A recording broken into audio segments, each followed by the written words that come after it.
પતિ કોણ છે? મારી ચેનલ માંગ નવા છો તો મારી ચેનલને લાઈક કરો, શેર કરો, સબસ્ક્રાઇબ કરો. ધન્યવાદ. વર્ષો પહેલા યમુના કિનારે ધર્મસ્થલ નામનું નગર હતું. ત્યાં એક બ્રાહ્મણ રહેતો હતો, જેનું નામ ગણપતિ હતું. તેની એક સુંદર અને ગુણવાન પુત્રી હતી. લગ્નની ઉંમરે પહોંચતા જ તેણે અને તેનો આખો પરિવાર તેના માટે યોગ્ય પતિની શોધ કરવા લાગ્યો. એક દિવસ બ્રાહ્મણ કોઈના ઘરે પૂજા કરવા ગયો અને તેનો દીકરો પણ ઘરની બહાર ભણવા ગયો.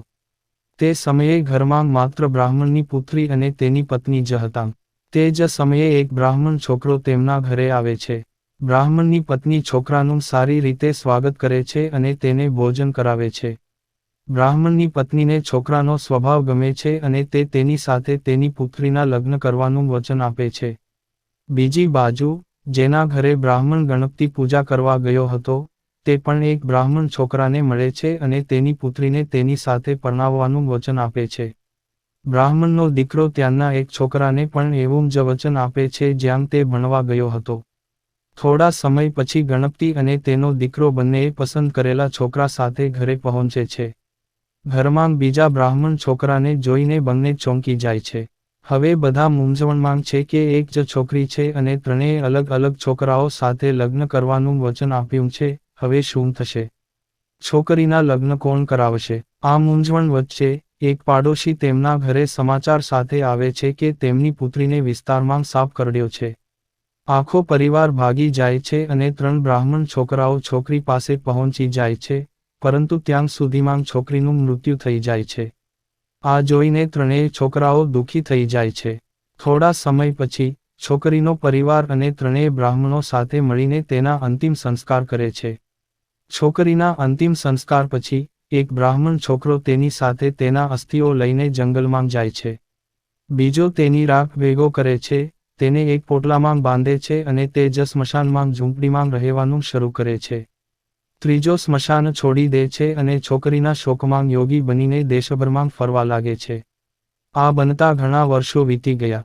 એક દિવસ અચાનક એક બ્રાહ્મણ જે યોગી બનીને ફરતો હતો તે એક તાંત્રિકના ઘરે પહોંચ્યો. તાંત્રિક બ્રાહ્મણને ઘરમાં જોઈને ખુશ થયો અને તેનું સ્વાગત કર્યું. તાંત્રિકે યોગીને થોડા દિવસ પોતાના ઘરે રહેવા કહ્યું. તાંત્રિકની જીદ જોઈને યોગી તેના ઘરમાં જ રોકાઈ ગયા. એક દિવસ તાંત્રિક તેના અભ્યાસમાં ખૂબ જ વ્યસ્ત હતો અને તેની પત્ની બધા માટે ભોજન બનાવી રહી હતી. તે જ ક્ષણે તેનો પુત્ર રડવા લાગ્યો અને તેની માતાને પરેશાન કરવા લાગ્યો. તાંત્રિકની પત્નીને સાંત્વના આપવાનો પ્રયાસ કર્યો, પરંતુ તે માનતી ન હતી. અંતે તાંત્રિકની પત્ની એટલી ગુસ્સે થઈ ગઈ કે તેણે તેના બાળકને માર્યો. ત્યારપછી પણ જ્યારે બાળક શાંત ન થયું તો તેણે તેને ચૂલામાં નાખીને સળગાવી દીધી. આ બધું જોઈને યોગી બ્રાહ્મણ ખૂબ ગુસ્સે થઈ ગયા અને કંઈ પણ ખાધા વગર પોતાનું પોટલું લઈને ઘર છોડવા લાગ્યા. એટલામાં તાંત્રિકે આવીને યોગીને કહ્યું, મહારાજ, ભોજન તૈયાર છે, આટલા ગુસ્સામાં ખાધા વિના અહીંથી ન જશો. ક્રોધિત યોગીએ કહ્યું, હું આ ઘરમાં એક મિનિટ પણ રહી શકતો નથી, જ્યાં આવો રાક્ષસ રહે છે ત્યાં હું કઈ રીતે ખાઈ શકું? આ સાંભળીને તાંત્રિક ઝડપથી ચૂલા પાસે જાય છે અને એક પુસ્તકમાંથી મંત્ર સંભળાવીને તેના પુત્રને જીવિત કરે છે. યોગી આ બધું જોઈને ચોંકી ગયા. તેણે વિચાર્યું કે જો હું આ પુસ્તક પકડી લઈશ તો હું મારી પત્નીને પણ જીવિત કરી શકીશ. જ્યારે યોગી આ વિચારી રહ્યા હતા, ત્યારે તાંત્રિક, તેના પુત્રને જીવંત કર્યા પછી, ફરીથી યોગીને ખોરાક ખાવાની વિનંતી કરે છે. યોગી ખોરાક ખાય છે અને ત્યાં જ અટકી જાય છે. હવે યોગીના મગજમાં એક જ વાત ચાલી રહી હતી કે કોઈક રીતે તે પુસ્તક મેળવી લેવું. વિચારતાં રાત થઈ જાય છે. દરેક વ્યક્તિ ખોરાક ખાધા પછી સૂઈ જાય છે. મધ્યરાત્રિએ, યોગી મંત્ર ધરાવતું પુસ્તક લે છે અને તાંત્રિકના ઘરેથી સીધા સ્મશાનમાં જાય છે જ્યાં બ્રાહ્મણની પુત્રીનો અગ્નિસંસ્કાર કરવામાં આવ્યો હતો. સૌ પ્રથમ, તે એક ઝૂંપડું બનાવે છે અને તે જ જગ્યાએ રહેતા બ્રાહ્મણને બોલાવે છે અને તેને આખી વાર્તા કહે છે. આ પછી બંને મળીને ફકીર બનેલા બ્રાહ્મણને શોધે છે.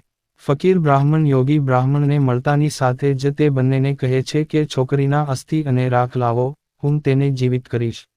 બંને એક જ કરે છે. ભસ્મ અને હાડકાં એકઠા કર્યા પછી, યોગી બ્રાહ્મણ બળી ગયેલી જગ્યાએ છોકરીને મંત્રો સંભળાવે છે અને છોકરી જીવતી થઈ જાય છે. આ જોઈને ત્રણેય બ્રાહ્મણો ખુશ થઈ ગયા.